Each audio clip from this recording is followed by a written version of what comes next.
bring that back up. So we're back recording here, is honing in on some of the services that we're paying for, but we're not utilizing. And I know we weren't going to talk human services today, but this is what one of the thoughts that came to mind was for our senior centers where we're paying rent to them right now, however, they're closed. And the likelihood is that for the foreseeable future, if not for the end of this year, for at least the next year, we are not going to be having seniors congregating anytime soon. There are certain contracts where I think we want to start looking at if we're not utilizing them and we're paying for them, that we would want to start to know what our out clauses are and to have those kind of conversations.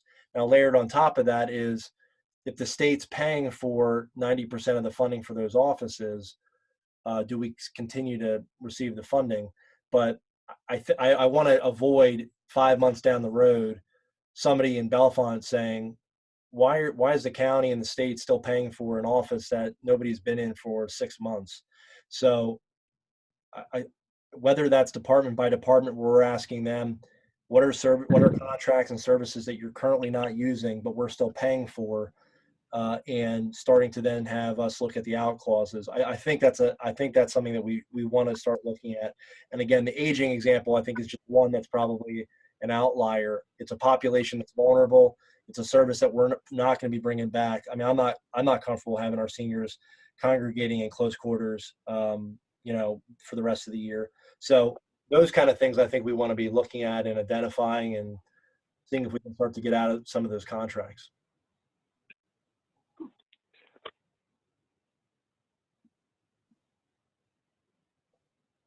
Well, I think Mike's raising a good point there, and just using the senior centers. I don't have all the details, but I think we want to be a little bit careful about what we do up in Snowshoe, because I believe that whole building is sort of cross-supporting itself financially. And if we were to completely pull out of there and not pay any sort of rent or utilities, it might end up potentially causing the health center to close as well. So in addition to, does the state reimburse us, or if the state reimburses us, but we could reallocate that money into other services, but then at least up in Snowshoe, we may want to check out if we were to close that center, would it cause the health center to then close in a domino effect?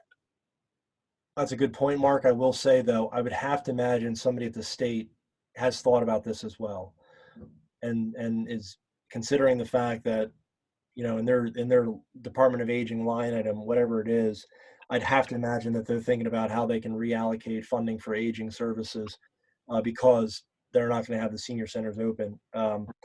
So it could even be where, to go to your point, it's not just how do we get out of the contract, it's what would be the ramifications of that and what would that look like. But I think I want to say that all the contracts we have for the senior centers it's availability of funding. So I think that's included in all of them. But no, I agree with that. I think that's a good point. I think one of the other areas, you're talking about seniors that we're probably going to see a real sea change on is going to have to be home delivered meals. I think we're going to see an uptick in that very, very soon if we haven't already. Well, Steve, I've been looking at the human services numbers that come in weekly and the home delivered meals for seniors. And it looked like Natalie just sent the new ones out, right, Mark? Yeah, just a few minutes ago. So yeah, let me try to take a look right now. So just had it up. Aging. There it is.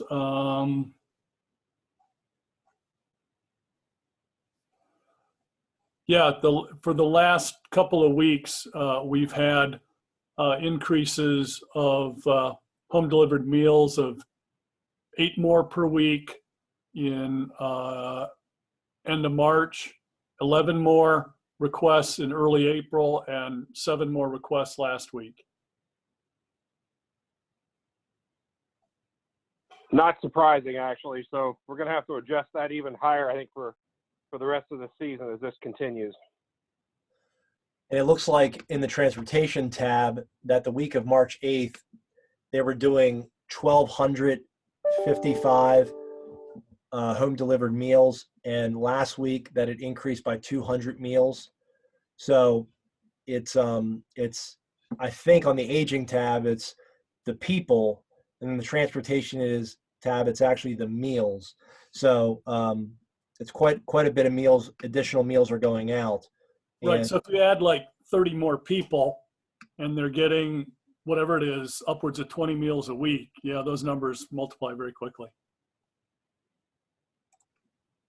And Margaret, you had some good news regarding the cleaning contract with that entity as well.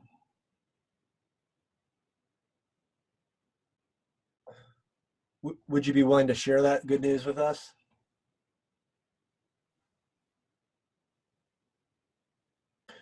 She's vanished.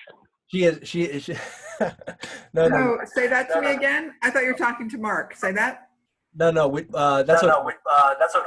Would you be willing to share us with the cleaning contract in terms of them giving us a credit? Oh, sure. So we have a contract with Nittany Cleaning. Nittany Cleaning takes care of several of the MDJ offices, the courthouse annex, the courthouse, and the sheriff's office. In mid-March, Nittany Cleaning stopped cleaning the courthouse, and as you know, our staff picked that up, and the vendor provided us a credit with for the amount of money that they did not that they billed us for in March, but they did not clean. So Tom's been working on this. So we are, even though our contract remains with them because they're still doing some things, we're not paying for the services that we're not receiving. Tom, do you want to add? I think that was good. I think you covered it well. That's just smart business on their end. Yes, it makes me feel good about doing business with them because they were, responsive and initiated it even on their own. We knew we needed to do it and change the invoice, but hadn't caught up with that yet, and they did it on their own. So I agree. So in terms of identifying those contracts and business relationships we have with these entities, Margaret, how do you envision we should go about doing that? So the process has already started. I asked Lisa through Tom for a list of all of our contracts so that we could go through and categorize them based on, whether it's a service provided to us that's a tangible service versus, some of the other types of arrangements that we have. So as soon as I have that from her, we're going to sit down and go through all of them and see where we might be paying for things we're not receiving. I don't think it's going to be a really long list, but we'll see. Tom, do you want to add? No, that you're correct. And I talked with Lisa, and she's getting all that together. And like you said, I don't think it's going to be a super long list either, but then we can kind of go through that. But that's kind of the, I know we're all trying to make sure, Margaret and myself, working with everybody to make sure that we're not paying for anything that we shouldn't be paying for right now. So that discussion would really be driven by the commissioner's office, and then we would let the offices know if there's contracts we're going to be relooking at. So once we have the list and take, kind of figure out where we have concentrations of service contracts, we'll be in conversation with the department heads and, make accommodations as we need to. We may need to come back into a public board meeting to ask to change contracts, but I don't know it yet. Okay. In terms of time frame, what would you envision in terms of us getting a first look at that or crack at that? Well, I have a couple of other things in front of me before I get to that. And while Lisa's putting the list together, so it's going to be a week. Okay. Well, And we have some other big things to work through first, I think, which is we have the prime care contract and some of these other expenditure types of things. So we'll do it as fast as we can, and it's already underway. It's just we don't have a finished product yet for you. Okay. Tom, I don't know, does Lisa need some help with this, do you think, or do you think she's almost finished? I'll touch base with her to see where she's at. I know she was working on some other things, and I'll circle back around with her. I was thinking about that list too, and I'll circle back with her and see where she's at. If anyone thinks of something that we've not thought of in terms of where we're paying for something that we're not receiving, also let me know, because I think Tom and I are talking about this, but we might not have thought of everything. So. Okay. Sounds good. Any other things to come for us to discuss, talk about in terms of the services that we're contracted for but might not be receiving, or any other items? It's a work in progress, so we'll see how it goes. Okay. Mark, anything from you?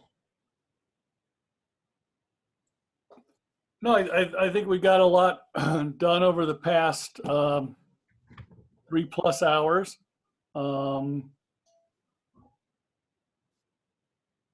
We have a relatively lean budget to start with, so it's not necessarily easy to find additional cost savings, but it looks like we've already cut several $100,000 out of the current year's budget. So thanks everybody for your hard work. Thanks, everyone. Okay. All right. Seeing if there's no further discussion on any other matters, Mark, Tom, anything to add before we would look to adjourn? No. All right. That's a no from Margaret as well. We look for a motion then to adjourn at 2:13. Motion to adjourn at 2:13. Oh, sorry. Second. Steve, then. That's fine. I'll second it. Okay. It's been moved by Commissioner Higgins, seconded by Commissioner Gershom. We would look for a vote then. All in favor, say aye. Aye. Fine. Aye. All right. Well, we made history today. This is the first Board of Commissioners meeting done virtually. So part of history. Look at that. All right. So once the recording is done, I'm going to hit stop here and then email it to everybody, including Natalie on that, so we all have a copy of it, but she'll be able to reproduce the records from this meeting. Mike, just a question. Are we doing this for Tuesday's Board of Commissioners meeting or not? The minutes, no, you can, the minutes we have, you do not have to do it at the meeting. They'd have to be approved in 20 days. That's what the new law states. No, but I mean, Are we meeting virtually for Tuesday's Board of Commissioners meeting?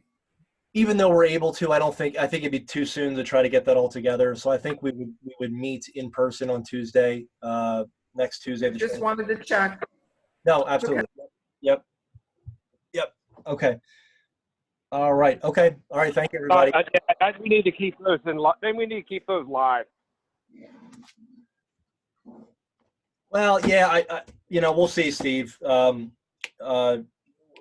turns out we're the only one we're the only CNET meeting that isn't meeting virtually. So we'll see.